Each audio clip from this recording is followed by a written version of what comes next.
I'm Rowan Hale, 72, retired carpenter, built over 90 houses with my hands, lost count after 50, raised a daughter on packed lunches and stormproof roofing, paid every bill on time. I don't drink much, I fix fences when I'm sad. This past Thanksgiving, my daughter told me kindly, politely to leave the house I bought her, right there before dessert. Guests in pearl earrings, wine half poured. My boots hadn't even dried from the walkover. That evening is still a film reel in my head. Starts with the smell of rosemary turkey, ends with my phone buzzing a bank alert. A withdrawal I didn't make from an account I forgot I was still linked to. I remember pausing in the doorway, watching my grandson Noah chase his little sister Iris under the buffet table. The new smart lock clicked shut behind me. I had no key to it anymore. That door used to swing when I nudged it with my shoulder. A week earlier, I wired $17,800 to the escrow account to finalize the repair work and closing costs. Not because they asked, because I wanted to help. The house needed a new water heater, the permit fees had jumped, and Lucas, my son-in-law, had been between contracts. Just wire it through the usual, Lita said. Easier with taxes that way. Easier. That's a funny word. I'd built a modest life, a little duplex I lived in rent-free, a pension that kept the lights on and left room for good fruit. I never liked the stock market. I trusted hammers and wood joints. I trusted my daughter.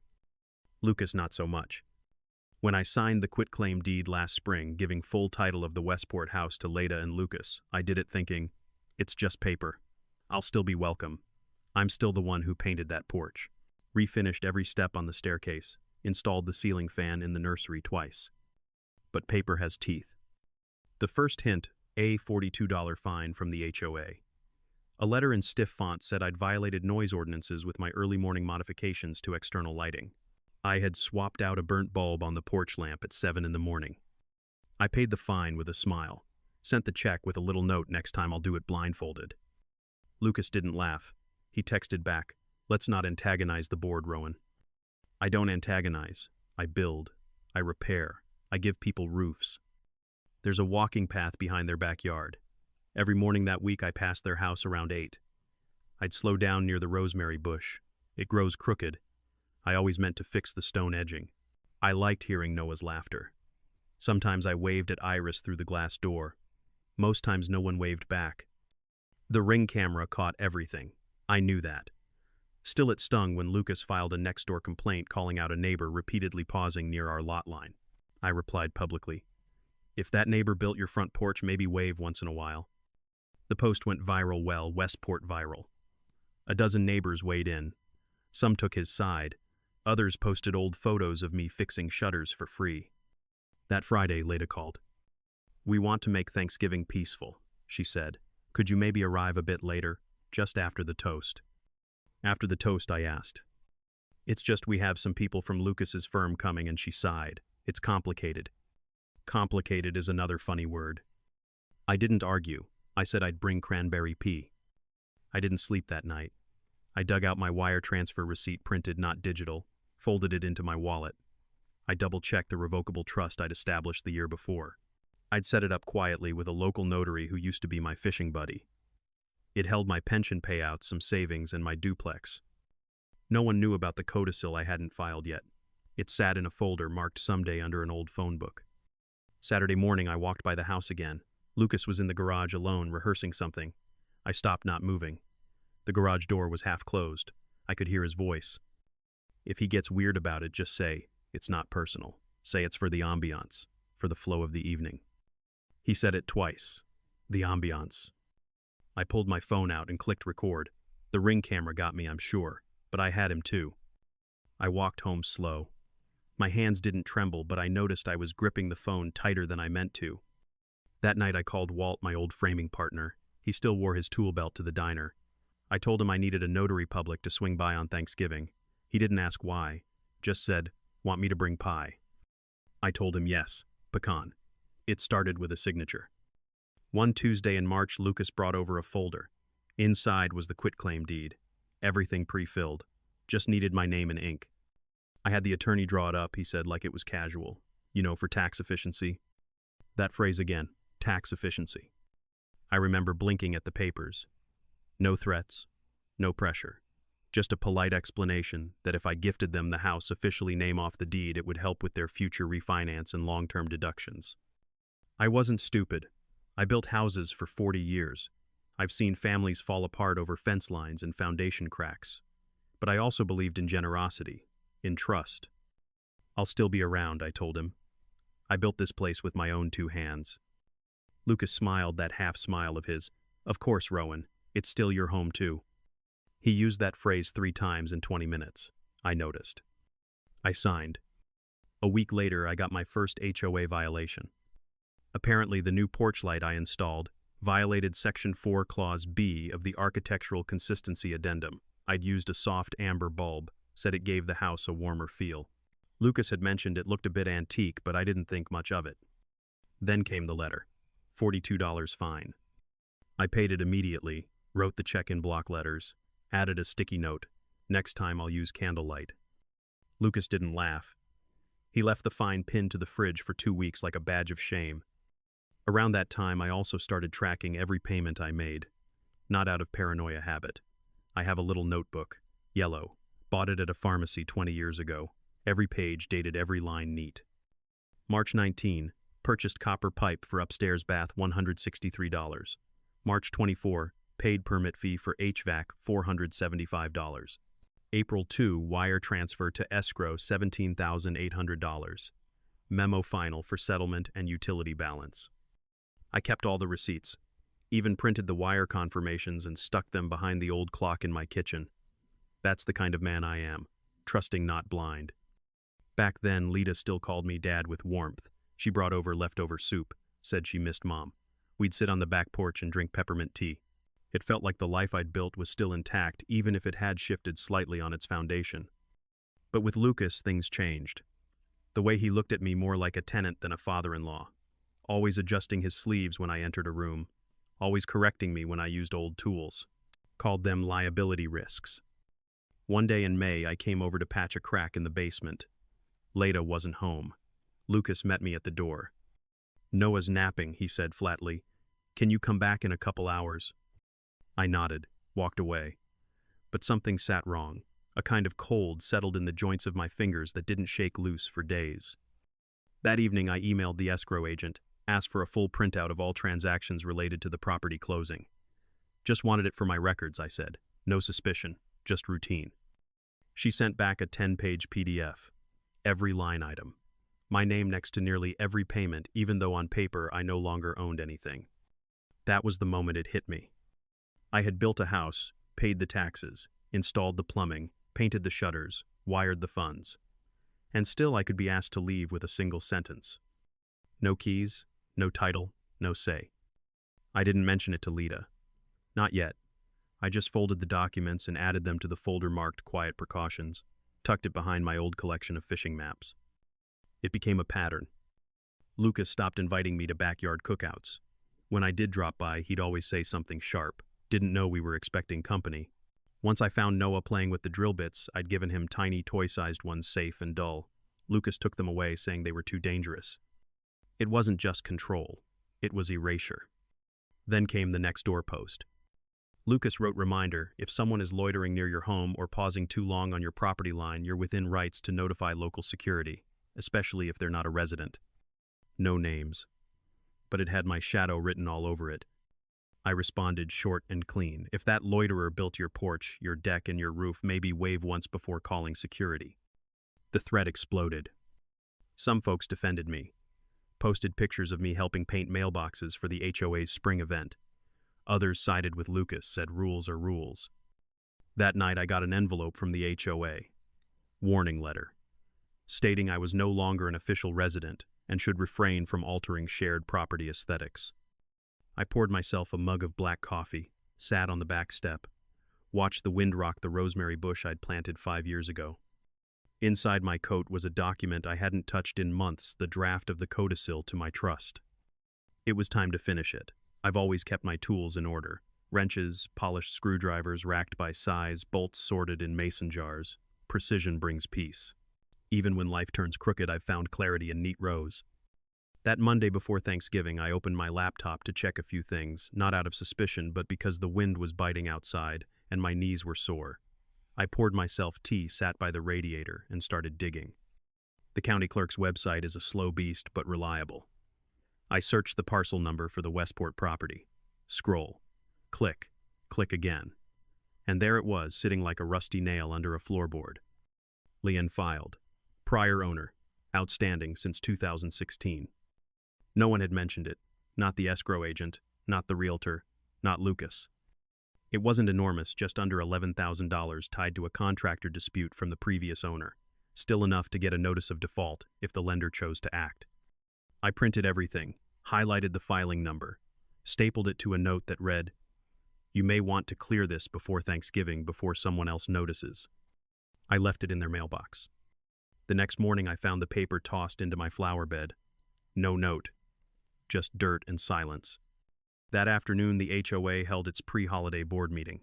I'm not on the board anymore, gave up my seat when I signed away ownership, but I still knew one of the members, Janice. We built her deck together in 2009. Janice called me that night, whispering like we were kids caught smoking behind a barn. "You didn't hear this from me," she said, but Leda brought up concerns. "What kind of concerns?" I asked. She said your presence might complicate the tone of Thanksgiving, that you've been making guests uncomfortable, something about your coffee cup being chipped. I laughed. Not because it was funny, because it was pathetic. She also mentioned wanting you to maybe not come at all, or come late, just for dessert. "That's the second time I've been demoted," I said. "First from homeowner to guest, now from guest to ghost." Janice went quiet. Then, in a low voice, she added, "She said you were making things harder for her image." Image. I thanked her for the call, hung up, looked at my reflection in the microwave door. I'd aged, yes. My hands shook more than they used to, but they still built birdhouses straighter than most folks' marriages. I pulled out my revocable trust folder and reread every page. The trust was solid, held my duplex, my savings, my pension payouts, but I hadn't finalized the codicil. The draft sat on my desk unsigned. It would shift any remaining liquid assets to be dispersed, not to Leda, but to a community foundation in Ridgefield, one that taught woodworking to kids from foster care. I ran my fingers along the notary line. Empty, cold, like the chair next to me where my wife used to sit. I didn't sign it, not yet. Instead, I added one more clause, a power of attorney with conditions. It would only activate if I was incapacitated and mentally verified by 2 doctors not on my insurance plan. A safeguard, not a sword. Then I called Walt. "I'm bringing you a guest list," I said. "I need one signature." He didn't ask questions. Walt's like that. That Wednesday, as Frost skinned the mailbox, I got a text from Leda. "Hey Dad, just a heads up. We're asking everyone to enter through the garage tomorrow. Main door's having sensor issues." A lie. I'd rewired that sensor in September. It worked better than most alarms at Fort Knox. What she meant was, come in the back. Quietly, like the help. I didn't reply. Instead, I picked up a small brown envelope I'd kept sealed since spring. Inside was a printed email Lucas once sent me. I'd asked for clarity on whether he'd handle the taxes for the gifted property. His reply had been curt. "That's your responsibility as originator. Technically, it's still your capital gain exposure." I'd let it slide then, but now I reread it like scripture. Thanksgiving morning came cold and sharp, the kind of air that made your lungs sit up straighter. I wore my navy cardigan, the one with the suede elbows, packed a pecan pie in foil. Walt had baked it the night before, said it had legal bite. I arrived at the house at 5:20 p.m. Sunset was beginning. The lights were already glowing warm behind the windows. Inside, I could see wine glasses, raised laughter forming from behind fogged glass. I didn't knock. Instead, I walked around to the garage as instructed. But before I reached the side gate, I paused. I knew where the Ring camera was. I looked straight into it, stared long enough that the lens blinked blue. Then I said out loud and clear, "I brought a notary." A moment later, the garage opened, not by hand, by app. Lucas stood there, shirt half-tucked, wine in hand. His face froze for a blink when he saw Walt behind me. "Rowan," he said, voice tight, "we're just getting ready to toast. Could you maybe give us a bit?" I smiled. Perfect timing. Walt has a stamp. I have a signature. Leda appeared behind him, holding a tray of stuffing. Her face went pale. "I thought we said after the toast," she whispered. I stepped forward and handed Lucas a folded paper. Just a little something from the county clerk's office. There's a lien, 11,000. Thought you'd want to know before someone knocks louder than me. Walt stood silent, solid. He held out the notary stamp like a minister holding a cross. Inside the house, guests quieted. Even the kids paused. The smell of turkey thickened. I could hear my own heartbeat in my ears. Then I said loud enough for everyone inside to hear, "I've come to sign my legacy over to someone who doesn't throw it in the flower bed." And with that, I walked in through the front door, not the garage, because ghosts don't use side entrances. Only men who still have names do. I entered through the front door. Didn't knock, didn't smile.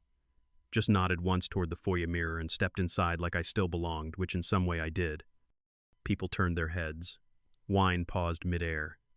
The smell of cloves, roasted onion, and butter clung to every surface like a memory. Lita dropped the tray of stuffing. Not enough to shatter, just a soft collapse. Her mouth opened slightly, like she had something rehearsed. But I got there first. "Walt," I said over my shoulder, "would you mind placing the stamp on the dining table?" He nodded and walked in, slowly carrying the small leather notary case like it was the U.S. Constitution. Lucas appeared a heartbeat later holding a crystal glass. Bourbon, probably. Something aged. He was dressed well in that way. Consultants always are subtle stripes, expensive socks. "Rowan," he began, tone flat, measured. "Could we talk privately?" "No need," I said. "It's all written down." I pulled out a sealed envelope from my coat. Inside the finalized codicil, signed and dated, notarized. It updated my revocable trust, transferring the rest of my estate, including my duplex, and the remainder of my pension stream to the Ridgefield Woodworking Program for Youth. Lucas stepped forward, arms slightly raised. "This isn't the time." I handed the envelope to Janice, who had stepped out of the kitchen looking like she'd just walked in on a political scandal. "Would you mind holding this for a moment?" I asked her. "You're the only board member here who still remembers when I built the HOA's gazebo." She blinked twice, then took the envelope. Walt opened his notary book. "We'll need a witness signature if you don't mind," he said to no one in particular. A man in a blazer with a Vineyard Vines logo stepped forward. "Sure," he said, confused but curious. Lada's voice was small. "Dad, why are you doing this?" I looked at her, not angry, just tired. "Because I like my name on things that matter," I said. "And I've learned not to give them away." Gasps are a strange currency. People don't realize they're spending them until silence sets in like wet snow. Lucas took another sip. "This island, performative." "No," I said quietly. "This is preventative." Then I pulled out a single sheet of paper from my other coat pocket. It was an escrow hold form already signed by me and pre-reviewed by the escrow agent earlier that week. You see, when I'd wired that $17,800, I'd asked the agent to hold back exactly $3 from final release, just enough to trigger a quality assurance clause in the service contract for the catering.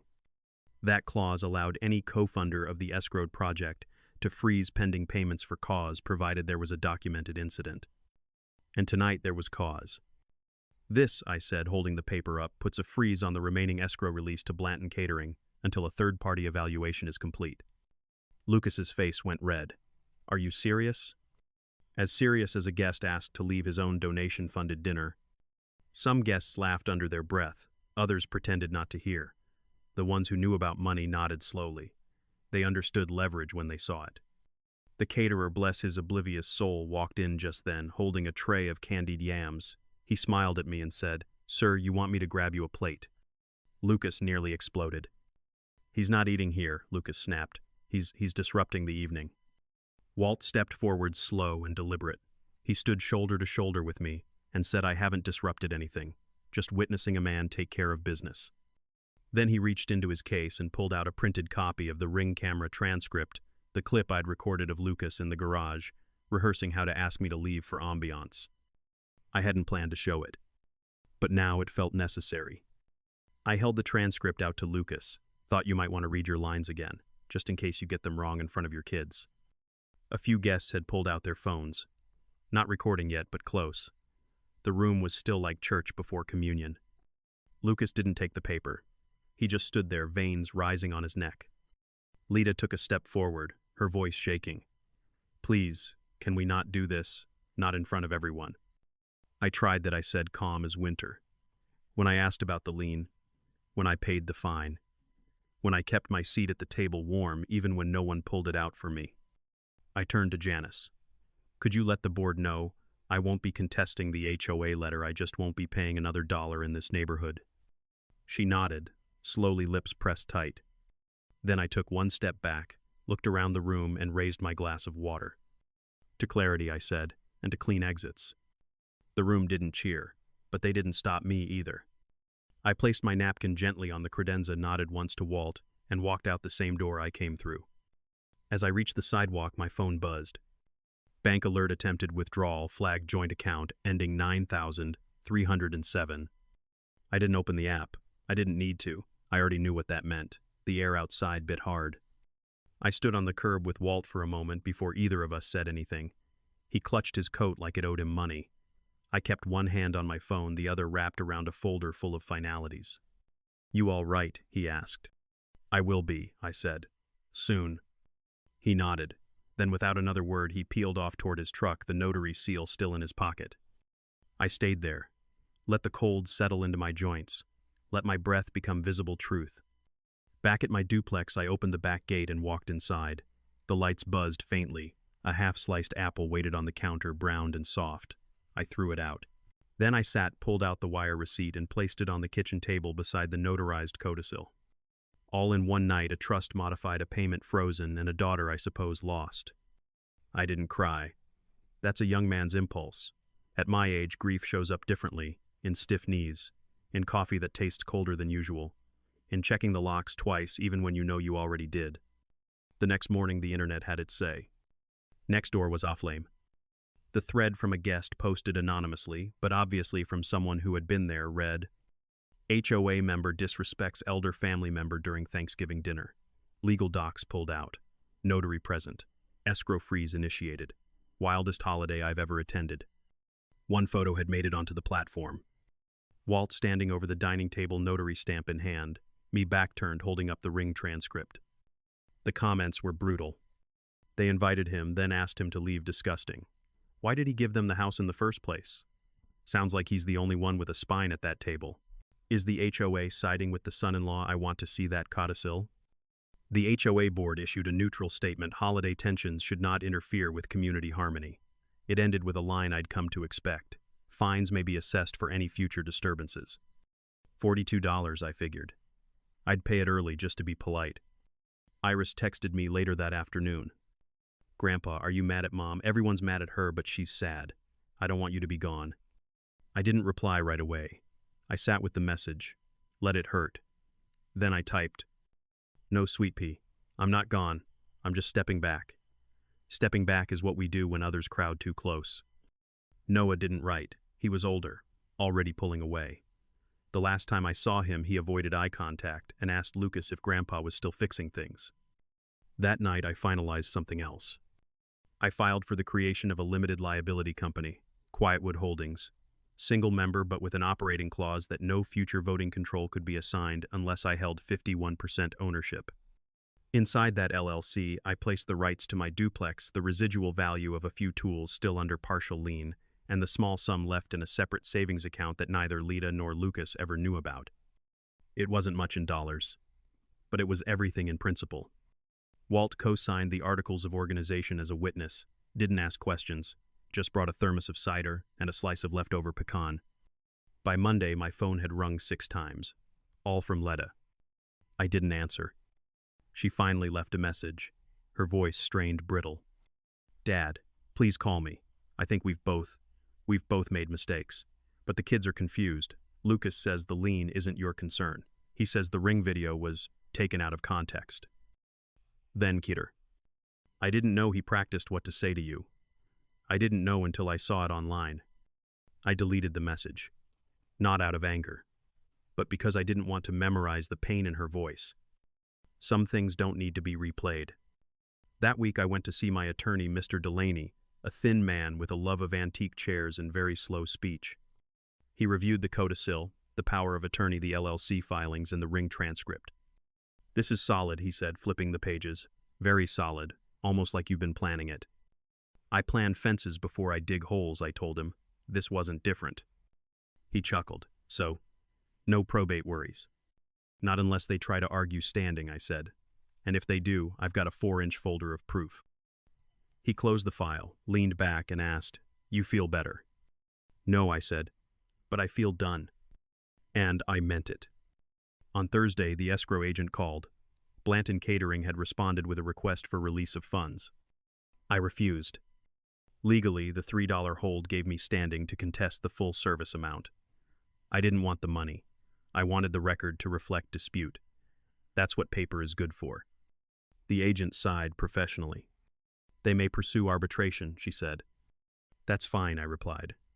"Tell them I'll bring pie." That weekend, I walked by the Westport house again. The rosemary bush was overgrown. The front lights were off. A stack of mail bulged behind the glass of the box.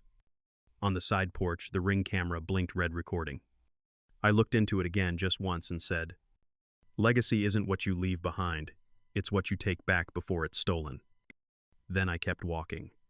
By Monday morning, the official letter arrived. Stamped in red, filed by a name I recognized from my county clerk search, notice of default. The lien I had discovered, the one Lucas had ignored, was finally coming due. The bank wasn't bluffing. The balance, just over $11,000, had triggered an internal review. The house, though, appraised near 1 Fay High Triardola, had now been flagged for pre-foreclosure inquiry due to unresolved title issues.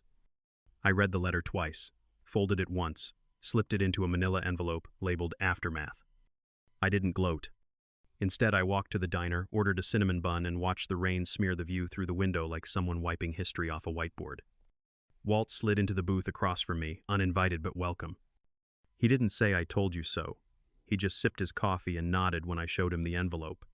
"They'll come knocking," he said. They already did. I handed him my phone. Lita's messages lit the screen like a warning flare. "Dad, I need to talk." The bank called. I didn't know it was still active. Lucas said we could dispute it. We might lose the house, Dad. And then the one that sat like lead in my gut. "Can you please just help us fix this one thing, just this once? For the kids." I closed the messages, looked at Walt. She never once mentioned the money I gave, or the fine I paid, or the fact they asked me to leave. "She's not wired to look back," he said, "only to pull forward until the rope breaks." That afternoon, my attorney emailed me.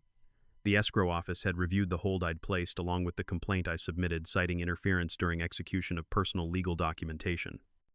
Their response was clinical. Escrow file 8427 CTW remains partially frozen under Clause D subsection 3 pending verification. Total contested amount $3. Full payout delayed until arbitration or withdrawal of objection. A small win, symbolic, but not nothing. I drove to the county clerk's office in person the next day, wore my boots, wore the old jacket Lita used to say smelled like cedar and thyme. The clerk, a young woman with a tattoo of a fox behind her ear, was helpful. She printed out all documentation related to the lien and its cascade. I asked her plainly, "Am I on the hook for any of this?" She glanced at the paperwork. "Not unless your name is still on the deed." "It's not." "Then you're clear." I let the relief settle in slow. It didn't warm me, just emptied a space I'd been carrying too long. Before I left, I asked if anyone else had filed a request for cure. She shook her head. "Not yet, but there's buzz. We've had 2 inquiries from lenders this week. That's fast." Back home, I opened the folder I called Futures. Inside, copies of the trust, the codicil, the LLC operating agreement, and all wire receipts related to the house. I added the bank's default letter, stapled it shut, labeled the bundle, in case they lie later. That evening, Nextdoor exploded again. A new post had gone up from someone on the HOA board, anonymous but obvious in tone.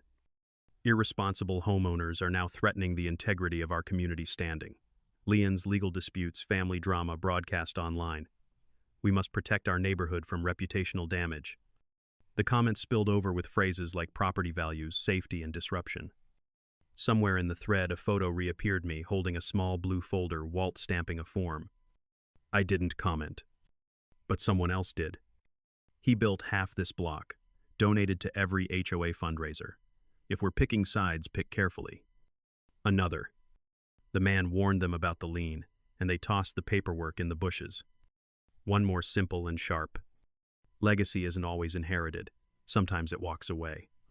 I sat on my back step with tea and read every line. Then I closed the app. I'd seen enough of the world's judgment to know when it was falling in your favor and when it wasn't worth dancing over. That weekend, the HOA scheduled an emergency session. I wasn't invited technically, but Janice called me anyway. They're discussing a motion to formally distance the board from any ongoing litigation involving residents, she said. That's a lot of words for, we're scared. There's more, she said, voice lowered. Lucas sent a memo to the board claiming you're trying to sabotage their home sale. Said you intentionally stalled escrow to ruin their finances. I laughed, loud and long. I gifted them the house, I said. Paid for the repairs. Funded the escrow. Then I froze $3. Janice paused. He says it's symbolic sabotage. He's not wrong. Later that evening, Lita came to my door. She looked 10 years older. No makeup, no performance. She didn't ring the bell. Just stood there, arms folded, holding a folder. I went to the clerk's office, she said. I saw the lien. I saw the records. I saw everything. I waited. I didn't know about the lien. I didn't know Lucas didn't pay the permit fees. I didn't know how much of your money went in. I opened the door but didn't move aside. She looked at me, tears pooling but not falling. I don't know how we got here. I do, I said. It started with a signature and ended with a door I couldn't open anymore. She looked down at the folder in her hands. I want to make it right. Then sell the house, I said. Pay the lien. Apologize to your kids. And tell Lucas to stop emailing the HOA. She blinked. That's it. That's the beginning. She didn't hug me, didn't cry, just nodded, then turned and walked away back into the dark. I didn't tell anyone when I moved. Didn't post an announcement, didn't change my next-door location. Just picked up the few things that mattered. Tools ledgers, 2 chairs, a slow cooker, and drove 28 miles northeast to a 1-bedroom cottage near the water.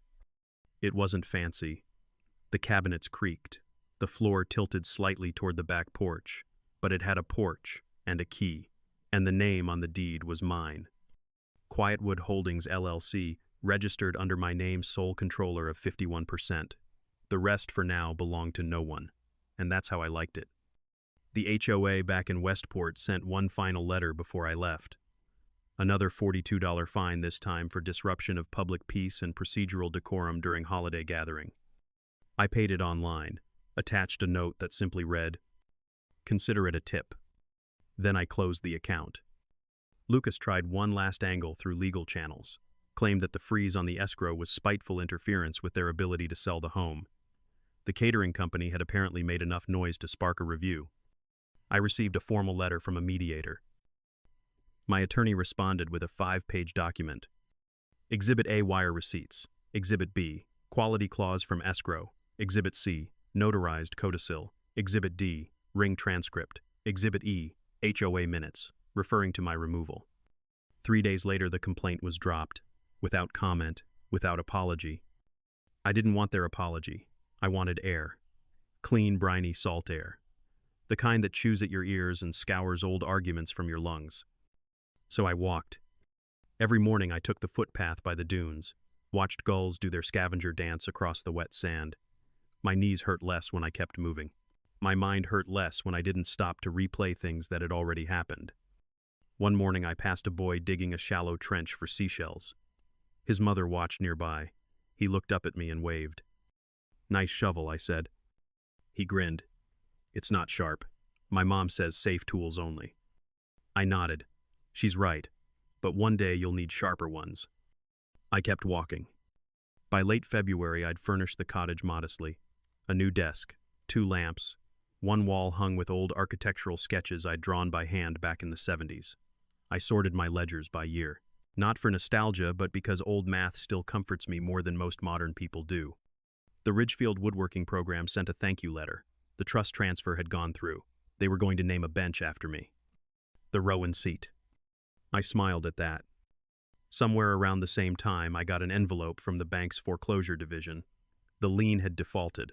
Lucas had failed to respond in time. They'd moved to seize partial equity from the Westport property. But because I had provided first-hand proof of contributions, and because my name was not on the title, my wire receipts and escrow documentation allowed me to claim partial reimbursement from the sale proceeds, assuming a liquidation, occurred. My attorney estimated I'd recover around $7,000, not the full $17,800, but enough. He asked if I wanted to fight for more. I shook my head. I already got my value. What do you mean? He asked. I got my exit, clean, witnessed, and notarized. Walt came by one Sunday morning. He brought black coffee, no sugar, sat on my deck, stared at the ocean, and said, "Feels like you made it out of a fire." I shrugged. Fires don't kill you. They just tell you what to leave behind.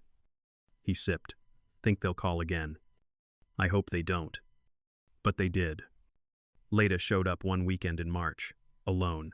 No kids, no Lucas. I was watering the herb boxes. She stood at the gate for a long time before she knocked. I didn't say anything at first, just nodded and offered her a glass of water. She looked tired, not haggard, not broken, just worn down by the weight of 1,000 decisions, most of them avoidable. "They're selling the house," she said. "HOA forced the issue. The lien messed up our credit score. Lucas's contract didn't get renewed. We have to move." I nodded. "Sorry to hear that." She glanced at my cottage. Small, simple, clean. "You really walked away?" "Yes." She swallowed. "I kept waiting for you to show up. With money. With some last-minute fix. You always did. That was the mistake." She blinked. "What do you mean?" "I raised you thinking love meant rescue. That's not love. That's replacement. I stopped replacing your consequences with my sacrifice." She didn't cry. She just nodded, said thank you, and left. I never asked where they were going. The last piece of the puzzle fell into place a month later. The LLC received its tax certification. I filed a single-page annual report. 0 debt. No partners. A business made entirely of decisions I didn't regret. The duplex now housed a quiet tenant, a retired math teacher with a love for orchids and old jazz. I checked in once a month, brought coffee, repaired a door hinge. Nothing more. Every so often I passed a child on the boardwalk with a toy hammer, or caught a post on Nextdoor about the Thanksgiving guy and smiled. But mostly I lived. Not loudly, not invisibly, just enough. My name was still mine. My legacy was no longer in someone else's guest room. The day the Westport house sold, I was drinking tea with a stranger. His name was August. Retired civil engineer. Moved into the unit next to mine 2 weeks earlier. Said he liked silence and could fix a boiler blindfolded. We sat on opposite ends of the shared bench outside the cottages. Didn't talk much. Just watched fog roll in like a curtain call. My phone buzzed. Notice title transfer complete. 17 Briar Hollow, Westport, Connecticut. Escrow dispersed. I stared at the screen for a few seconds, then turned it off. August didn't ask questions. He was the kind of man who understood the importance of not interrupting someone else's peace. Inside, I opened the folder labeled Aftermath, removed the final page, one last escrow breakdown, and slid it into the shredder. The quiet hum of the blades was more satisfying than it should have been. The payout had been split. Lucas and Leda received the bulk minus the lien deduction, the fees, and the catering dispute. I received $7,200 deposited directly into Quietwood Holdings, LLC. I didn't touch it. It sat there like a quiet witness. Untouched capital. Unapologetic boundary. 3 days later, I received a letter. Handwritten. Blue ink. Leda. Dad. We've moved. Just outside Hartford. The kids are adjusting. I'm working again. I told them what happened. Not all of it, but enough. Noah still doesn't look me in the eye. Iris asks about you every night.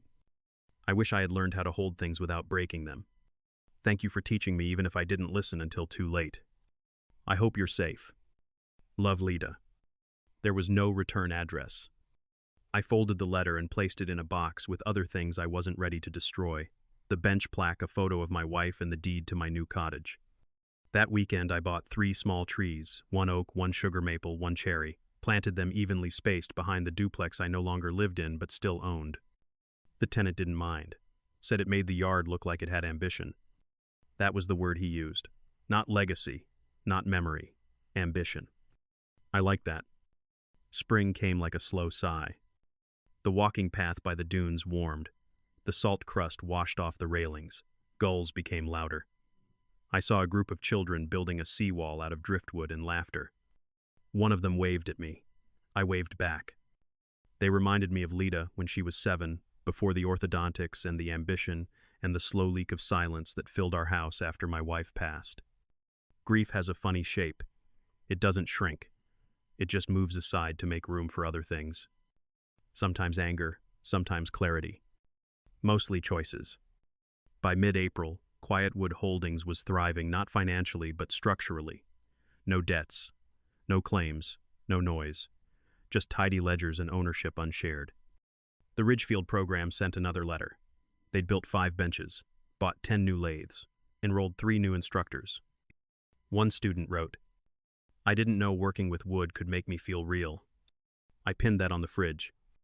No HOA would find me for that. One evening I got a knock at the door. It was Janice from the old neighborhood. She stood on the porch like someone looking for both coffee and forgiveness. "I was driving through," she said. "Heard you lived here now."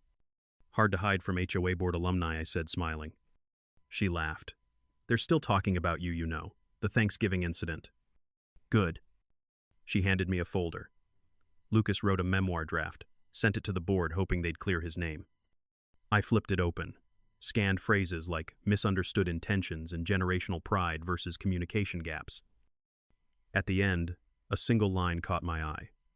"I never knew how dangerous a man could be with just receipts, silence, and a notary." I laughed. Janice waited, then asked, "Do you want me to say anything back to them?" I thought for a moment, then handed her a slip of paper. Just one line. "I don't attend meetings for places I no longer live in." She nodded, tucked it into her purse. Before she left, she turned back. "You built half that town, Rowan, maybe more." "No," I said. "I just stopped fixing things that weren't broken." Later that night, I sat on the back steps of the cottage, watched stars blink like signals from an older, quieter universe. I opened my notebook, wrote a single line under that day's date. "Legacy isn't what you give away. It's what you refuse to let be taken." I looked up at the trees I'd planted, bare branches, stubborn and slow, reaching for something they didn't yet know they could become. And then I closed the book. I didn't abandon them. I just stopped being their living wallet. From now on, what's mine stays with those who treat it like it matters.